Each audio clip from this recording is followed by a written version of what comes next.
लोग हैं आजकल, तो वो लोग वो चाहते हैं कि प्राइवेट में सस्ता शोर में तो बहुत ही कम चार्ज होता है। कोई भी पोस्ट पे है, वो क्यों नहीं कर रही? ये लुक आफ्टर अफोर्ड नहीं कर पाता तो उनको कैसे एडवाइस करते हैं, किस तरह से हैंडल करती है और सर्दियों में तो हमारी डॉक्टर जो हैं वही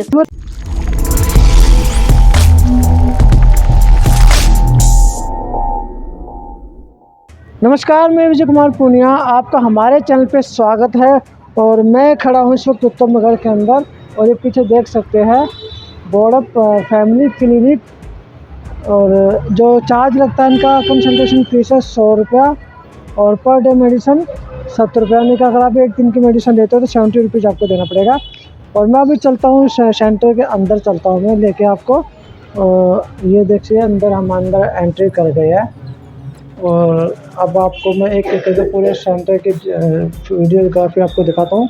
यहाँ पे एक रूम है इधर जहाँ पे मेडिसिन वगैरह दिए जाते, मेडिसिन रूम है।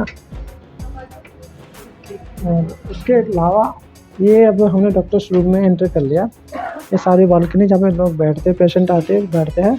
और इधर रिसेप्शन है। काफ़ी पुराना ये क्लिनिक है। और मैम के पास अब हम पहुँचे, यहाँ पे बात करेंगे मैम से कि ये कितना पुराना क्लिनिक है और यहाँ पे क्या क्या सुविधाएं आप देते हैं। मैम आपका नाम क्या है? Doctor Savita Dhawan, MD physician. हाँ, और बता कि कितना पुराना ये क्लिनिक आप लोग चला रहे हो यहाँ पे? क्लिनिक को ऑलमोस्ट 15 साल हो चुके हैं यहाँ पर चलते हुए। इस सेटअप पे अभी 1.5 साल से शिफ्ट। क्लिनिक तो ऑलमोस्ट 15 साल से खुला हुआ है, लेकिन 1.5 साल पहले ही इस जगह पे शिफ्ट हुआ। इससे पहले जहाँ पे था वहाँ रेनोवेशन का काम चल रहा है, तो 1.5 साल से हम इसी जगह पे हैं। अच्छा, ये बताओ आप इसमें डॉक्टरी लाइन में कितने समय पहले आप आए थे और कहाँ से एजुकेशन प्राप्त की थी और कैसे यहाँ तक पहुँचे हो? और मैंने अपनी ग्रेजुएशन कंप्लीट करी थी 1998 में। उसके बाद से तो फिर प्रैक्टिस में ही है, चल ही रहे हैं।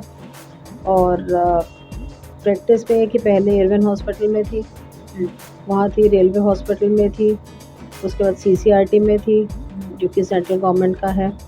फिर वहाँ से एक वीआरएस ली और वीआरएस लेके अपना ये वाला काम कर रहे हैं। अच्छा, चैरिटेबल। मैंने देखा कि बाहर फीस जो बहुत कम 100 रुपीज़ कंसल्टेशन और 70 रुपीज़ जो है पर डे की जो मेडिसिन चाहिए तो बहुत सस्ती है।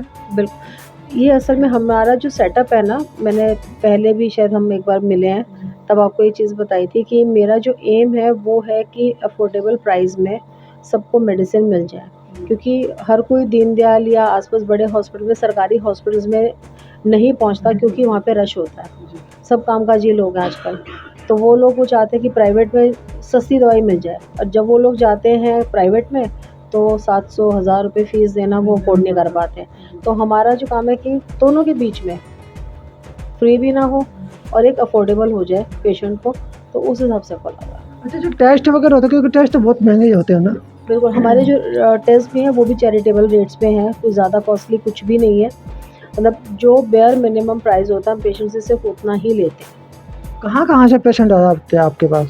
हमारे पास यहाँ पर पेशेंट तो बहुत दूर दूर से आता है। पूरा उत्तम नगर का पेशेंट है वो आता है, जनकपुरी का पेशेंट आता है, विकासपुरी का पेशेंट आता है, यहाँ तक कि साथ में जीवन पार्क है, आगे दशरथपुरी है, वहाँ तक के भी पेशेंट इधर आते हैं।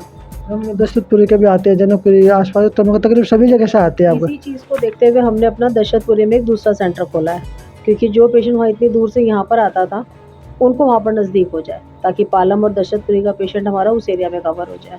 अच्छा, लोकेशन बताओगे यहाँ की, जैसे अगर कोई आना चाहे तो लोकेशन क्या है इधर? यहाँ की लोकेशन बहुत इजी है। पाली फैक्ट्री का गुरुद्वारा है जो कि सबसे फेमस है। पाली फैक्ट्री के गुरुद्वारे के बिल्कुल नज़दीक में है। लगता हुआ बिल्कुल, सिर्फ 2-4 घर ही छोड़ के गुरुद्वारा आप क्रॉस करेंगे, गुरुद्वारा क्रॉस करके 2-3 घर छोड़े और क्लिनिक है। नहीं, एक्चुअली लोग ये कहते हैं कि जो आजकल है ना डॉक्टर के पास जाना मतलब ठीक नहीं होता, खा जाएंगे, लूट लेंगे, क्या कहते हैं, एक बार पकड़े मार के तो छोड़ते नहीं है। इस तरह की जो भावनाएं लोगों के बीच में बनी हुई है, लेकिन बिना डॉक्टर के काम भी नहीं चलता। सारी चीज़ें कमर्शलाइज भी हो चुकी हुई हैं, और फिर बहुत सारा क्या होता है कि आपका जितना बड़ा सेटअप होता है आपके उतने बड़े खर्चे भी होते हैं, उस चीज़ का फ़र्क होता है। और दूसरा क्या होता है कि जब आपने अपना मोटो बना लिया कि आपने पुअर जेंट्री को कवर करना है, तो उस केस में आप फिर उस हिसाब से फ़ीस रखते हो। अगर मुझे फाइनेंशियली बैकग्राउंड पीछे स्ट्रॉन्ग है तो फिर मुझे लगता है कि ठीक है, कोई बात नहीं, बहुत ज़्यादा नहीं कमाया, हमने सिर्फ पेशेंट को फैसिलिटी देनी है। अगर वो हमने दे दी तो उससे हमारी अपनी सेटिस्फेक्शन है कि हमारा पेशेंट ठीक हो रहा है, उसका खर्चा ज़्यादा नहीं हुआ, उसको कम पैसों में बेनिफिट मिल रहा है। कई बार ऐसा होता है जो पॉलीक्लिनिक होते हैं, जैसे आपका पॉलीक्लिनिक और जो चैरिटेबल है, तो उसमें बहुत से डोनर आ जाते हैं कि भाई चलो हम अपनी तरफ से मेडिसिन दे देते हैं या कुछ और भी जो फैसिलिटी होती है लोगों के लिए देते हैं, ऐसा भी कुछ होता है आप लोगों के साथ? बिल्कुल जी, बहुत सारे पेशेंट्स ऐसे आते हैं जो कि वैसे अफ़ोर्ड कर सकते हैं, पर जब उनको लगता है कि हमें यहाँ ट्रीटमेंट से फ़ायदा मिल रहा है, तो वो कहते हैं कि हम कुछ डोनेशन करना चाहते हैं। तो हम लोग मनी वाइज़ डोनेशन उतना प्रेफ़र नहीं करते, अगर कोई मेडिसिन दे के जाना चाहता है तो हम लोग वो एक्सेप्ट करते हैं, और जो मेडिसिन देकर जाते हैं वो हम फ्री ही डिस्ट्रीब्यूट करते हैं आगे, जो हमें डोनेशन में आती है। लेकिन कई बार ऐसा होता है जैसे आप लोग जो फ्री सेवा करते हो, लोगों की हेल्प करते हो, मतलब एक सोशल वर्क में भी आ जाता है, ₹100 तो बहुत ही कम चार्ज होता है। कई बार जैसे पड़ोस में कोई नेता होता है या पार्टियाँ होती है, मतलब उनकी नज़र भी रहती है कि ये फ़ायदा ले रहे हैं, हमें कुछ नहीं मिल रहा है, कुछ ऐसी नहीं, यहाँ पर ऐसा कुछ नहीं है, क्योंकि मुझे ऑलमोस्ट 15 साल, जैसे मैंने आपको बताया, इस एरिया में मैं 15 साल से सेवा दे रही हूँ, तो ऐसा इश्यू अभी तक कभी नहीं आया। अब एक क्वेश्चन मेरी है कि मैं जैसे पूछना आपसे नहीं चाहिए, लेकिन मैं फिर भी पूछना चाहूँगा। गवर्नमेंट हॉस्पिटल के अंदर क्या होता है कि लापरवाही बहुत ज़्यादा होती है, बहुत ज़्यादा, क्योंकि मैंने अभी 1.5 महीने नहीं, देखिए, लापरवाही वहाँ पर भी नहीं होती। वहाँ पर होता क्या है कि जब गवर्नमेंट हॉस्पिटल में आप जा रहे हैं ना, वहाँ पे रश बहुत है, और हर पेशेंट जो पीछे लाइन में बैठा हुआ है ना, उसको चाहिए जल्दी, जल्दी, जल्दी, मैं लेट हो रहा हूँ, लेट हो रहा हूँ। पर वो कारण, अब आपके पास अगर एक डॉक्टर है और 100 पेशेंट है, तो वो टाइम कैसे डिस्ट्रीब्यूट करेगा? वर्किंग आवर्स तो उतने ही है, लिमिटेड है। तो ये कारण है, बाकी लापरवाही जल्दबाजी की वजह से हो जाए, जानबूझ के कोई डॉक्टर लापरवाही नहीं करता। एडमिट होने के बाद भी क्या होता है कि पेशेंट बेड पे तड़पता रहता है, बोलता रहता है। तो मेरे साथ खुद सिचुएशन घटी है, मैं वही शेयर करना चाहूँगा कि जैसे ड्रेसिंग किसी पेशेंट की करानी थी, मैं 8:30 बजे से लेकर 12:30 बजे तक बोलता रहा, सभी डॉक्टर्स को बोलता रहा, नर्स को बोलता, नर्स कह रही कि डॉक्टर करेंगे, डॉक्टर करेंगे, नर्स को बोलो। मैं किसी को नहीं बोल पाया, मैंने खुद ही करनी पड़ गई। ये मैनेजमेंट का इशू है, इसमें तो डॉक्टर का कोई रोल नहीं है ना, ये हॉस्पिटल मैनेजमेंट का काम है। तो वहाँ पर जो भी ड्यूटी लगा रहा है, वो उसको डिफ़ाइन करना चाहिए कि कौन किसका क्या काम है। अगर वहाँ पर नर्स ये कह रही कि डॉक्टर का काम है, तो ये पहले ही डिसाइडेड होना चाहिए कि ये काम नर्स ने करना है या ये काम डॉक्टर ने करना है। और ड्रेसिंग किस तरह की है, कुछ तो ड्रेसिंग सारी नर्सेज़ ही करती हैं। कुछ केसेस ऐसे होते हैं जहाँ पे डॉक्टर आके खुद चेक करके क्लीनिंग करनी होती है, कोई जो डीप वुंड्स हैं या जो सर्जरी वाले केसेस हैं, वो डॉक्टर कई बार अपने सामने ड्रेसिंग करवाता है। तो ये सारा, ये डॉक्टर ने सब 24 घंटे में एक ही बार की थी ना। मैं वो इसी चीज़ के लिए बोल रही हूँ, ये मैनेजमेंट का इशू है। ये वहाँ पर आपको, मतलब जो भी हॉस्पिटल, वहाँ पे मैनेजमेंट में कंप्लेंट डाली है ना इस चीज़ की। मैं बता रहा कि आपसे जब शेयर करा था कि ऐसा होता है, तो ऐसा हो जाता है, मैं वही चीज़ बता रही हूँ कि ऐसा हो जाता है। ये तब होता है कि जब आपकी मैनेजमेंट, आपके ट्यूनिंग ही नहीं है आपस में, आपको काम ही आपका डिफाइंड नहीं है कि नर्स का क्या काम है, और उसके लिए जो हायर अथॉरिटीज़ हैं, इसके लिए वो जिम्मेवार होंगी, क्योंकि उन्होंने अगर ड्रेसिंग का काम एक नर्स को दिया हुआ है, तो वो नर्स जो भी पोस्ट पे है वो क्यों नहीं कर रही? ये लुक आफ्टर हायर अथॉरिटीज़ को करना है, मैनेजमेंट को करना है। तो सर्दियों को लेके क्या कहना चाहोगे, क्योंकि सर्दियाँ आ गई, क्या खाना चाहिए, क्या नहीं खाना चाहिए? कुछ सर्दियाँ हैं, वैसे तो हेल्दी सीज़न होता है सर्दियाँ, जिसको हम कहते हैं कि सबसे बेस्ट टाइम है ईयर का। इस समय आपको सारे फ्रूट्स आ रहे होते हैं, सब वेजिटेबल्स आ रही होती हैं, तो आप जितना फ्रूट्स एंड वेजिटेबल्स खाएंगे हेल्दी रहेगा। और जंक फूड तो हम सबको मना करते हैं। लोग उसी में इंटरेस्ट लेते हैं ना। नहीं, अब इंटरेस्ट लेते हैं वो, क्योंकि सबके टेस्ट वैसे डेवलप हो चुके हुए हैं। तो जनरली खाना नहीं चाहिए, ठीक है, कभी कभार वंस इन अ वाइल हो गया, महीना 1.5 महीना में, नहीं वीक में एक बार तो ज़्यादा हो जाएगा, 1-1.5 महीने में एक बार कभी आप कुछ खाना चाहते हैं तो आप खा लीजिए, लेकिन बहुत रेगुलर नहीं होना चाहिए। अच्छा, जो आपके पास यहाँ पे उत्तम नगर के जो पेशेंट आते हैं, वे मिडिल फैमिली से आते हैं, हायर फैमिली से आते हैं? मेरे पास हर तरह की क्लाइंट है, जहाँ यहाँ पर पुअर पेशेंट भी है, पीछे कुम्हार कॉलोनी है, वहाँ पर बिलो पॉवर्टी लाइन वाले पेशेंट रहते हैं, वो भी हमारे पास आते हैं। उत्तम नगर में बिजनेस क्लास भी बहुत है, वो भी हमारे पास आते हैं। अच्छा, कोई पेशेंट ऐसा होता है जी हमें जैसे हमारे करानी है या सीटी स्कैन कराना या अल्ट्रासाउंड कराना है, तो बाहर महंगे होते हैं, तो आप लोग उनकी कैसे सपोर्ट करते हो? हम उनकी चैरिटेबल रेट्स पे करवाते हैं, हम जहाँ पर भी लैब में क्योंकि हमारे पास तो सेटअप है नहीं टेस्ट करने का, तो हम उसके लिए सिटी लैब है, जनता लैब है, भारत एक्सरे है, हम लोग कॉल करते हैं और हमारी रिक्वेस्ट पे फिर वो लोग कम रेट पे करके देते हैं। कितना कम हो जाता है, 50% या 75%?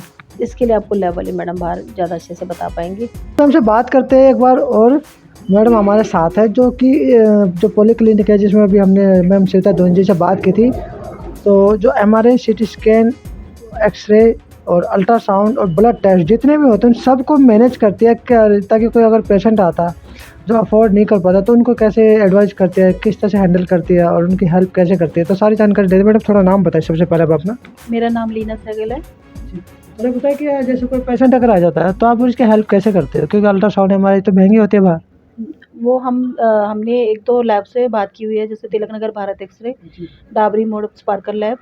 तो वहाँ पर जो अल्ट्रासाउंड 1400-1500 रुपये के होते हैं, वो हम 40 to 45% डिस्काउंट पर करवा के देते हैं। 50% का राउंड फिगर में 50% का हो जाता है। हेल्प हो जाती है। हाँ जी। उसके अलावा जैसे हम लोग एक्सरे वगैरह, एक्सरे, अल्ट्रासाउंड, सब MRI, होते हैं। CT स्कैन सब जो है डिस्काउंटेड रेट पे करवा देते हैं, 50% डिस्काउंट पे। और ब्लड टेस्ट भी आप करते हो, लोगों को रुलाते रहते हो। चैरिटेबल रेट पर है हमारा सर।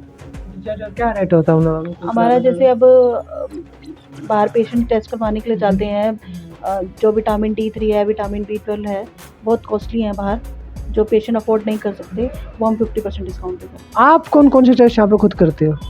यहाँ पर सारे ब्लड टेस्ट होते हैं, ब्लड टेस्ट होते हैं, यूरिन टेस्ट होता है और स्टूल टेस्ट होता है, सब टेस्ट ब्लड से रिलेटेड जो भी होते हैं वो सब हमारे यहाँ पर होते हैं। तो जैसे कोई पेशेंट अगर आता है जी आपकी जैसे सर्विस लेके खुश होके जाता, तो कुछ अपनी तरफ से हेल्प करता है आप लोगों की, कि भाई आप लोगों की हेल्प करे तो हमारी तरफ से भी आप हेल्प ले लो, जैसे कोई डोनेशन करके जाता हो? हाँ जी, डोनेशन भी करके जाते हैं। ब्लड तो खुद दे के जाते हैं डोनेशन? नहीं, ब्लड डोनेशन, ब्लड डोनेट वाला तो हमारा ऐसे काम ही नहीं, नहीं वो है। तो जो टेस्ट करते हैं तो वो कह रहा हूँ। हाँ जी, तो उनमें क्या हेल्प करते हैं? वो यहाँ पर मेडिसिन के लिए डोनेशन देके जाते हैं। हाँ कुछ जी। और अगर जैसे हमारे इंफ्रास्ट्रक्चर के लिए नहीं करते? हाँ जी, इंफ्रास्ट्रक्चर के लिए टेबल कुछ नहीं जैसे ऐसा मेडिसिन। मेडिसिन के लिए जो है कैश पेमेंट दे जाते हैं, वो तो हमें है ना कि हमने क्या चीज़ लेनी है, वो कैश पेमेंट दे जाते हैं। तो आप अपनी तरफ से कुछ बताना चाहोगे लोगों को? हम तो यही बताएंगे पेशेंट को कि ज़्यादा से ज़्यादा एक बार यहाँ पर आके विज़िट करेंगे तो उन्हें पता चलेगा कि बाहर के रेट में और यहाँ के रेट में कितना फ़र्क है। हमने यहाँ पे चैरिटेबल रेट रखे हुए हैं, जिससे जो पेशेंट, जो पुअर पेशेंट है, जो अफोर्ड नहीं कर सकते, उनके लिए कि अफोर्ड कर सकते हैं। जैसे कि एक बार चीज़ और भी आ जाती है कि मान लो वीडियो देखेंगे लोग, तो वीडियो देखने के बाद लोग सोचते हैं भाई पता नहीं ऐसे नहीं कह रहे हो, तो ऐसी कुछ ऐसी बात बताए ताकि लोग वीडियो देखने के बाद सोचे कि नहीं एक बार तो विजिट करनी चाहिए। नहीं, तभी तो मैं कह रही हूँ कि एक बार आएँगे, विज़िट करेंगे, तभी उनको पता चलेगा कि कितना फ़र्क है। क्योंकि हमारे यहाँ पर ही कई पेशेंट आते हैं जिनको ये लगता है कि हमने उनसे ज़्यादा पैसे ले लिए, तो वो क्या करते हैं कई बार कि डायरेक्ट लैब में जाने की सोचते हैं कि नहीं, शायद हो सकता है कि इनकी कमीशन होगी। लेकिन जब ये डायरेक्ट लैब में जाते हैं तो उनको वहाँ पे रेट का पता चलता है, तो फिर यहाँ पर आके स्लिप बनवा कर जाते हैं हमसे। स्लिप जो बनती है उसको दिखाएंगे वहाँ पे हो जाएगा। वहाँ स्लिप दिखाएँगे तभी उनको वहाँ डिस्काउंट मिलेगा। तो कुछ और बताना चाहोगे लोगों को अपनी तरफ से, एडवाइस देना चाहो सर्दियों में क्या खाना चाहिए क्या नहीं खाना चाहिए? सर्दियों में तो हमारी डॉक्टर जो हैं वही अच्छा बता सकती हैं। तो आप तो अपने आप को बचा के रखोगे सर्दी? वो तो फिर देखो अपने आप को कवर करके रखो, जिस चीज़ से आपको एलर्जी है, इन्फेक्शन जल्दी होता है, तो वो चीज़ें अवॉइड करो। तो कुछ और बताना चाहोगे? सर्दियों का मौसम है, ताकि हर एक व्यक्ति, क्योंकि डॉक्टर को फॉलो करते हैं। बिल्कुल, ठंड का मौसम है, सबसे मेन तो है कि जो लोग मॉर्निंग वॉक पे जाते हैं वो लोग 7 बजे से पहले ना जाएं, 7 बजे के बाद ही जाएं बाहर निकलने के लिए मॉर्निंग वॉक करने। फुली कवर्ड रखें अपने आप को, फॉग के टाइम पे गाड़ी ड्राइव ना करें, क्योंकि जब फॉग बहुत ज़्यादा है तो अपनी लाइट्स वगैरह का ध्यान रखें। ये तो हो गया जनरल। और मेन हम अगर जो अपने मेडिकल प्रोफेशन के हिसाब से बात करें तो वॉक का जैसे मैंने बताया वो है ही है। इसके अलावा आप हेल्दी फूड्स खाइए, नट्स खाइए इस समय पे, जैसे बादाम हो गया, अखरोट है, ये चीज़ें आपकी हेल्थ के लिए भी बेनिफिशियल हैं। किशमिश खाइए, वो भी बेनिफिशियल है। तो नाम क्या था? डॉक्टर सविता धवन। मैम थी डॉक्टर सविता धवन जी, जिन्होंने तकरीबन सारी डिटेल आपको बताई, जो अपने क्लिनिक के बारे में मोस्टली बता कि किस तरह से पेशेंट यहाँ पे आता है, कैसे आते हैं और किस तरह से हम उनकी हेल्प करते हैं, वे हमारी हेल्प करते हैं, क्योंकि एक दूसरे की हेल्प से ही दुनिया चलती है। तो मैं Vijay Kumar Punia, VKB Time News से, तो मुझे दीजिए इजाज़त। धन्यवाद।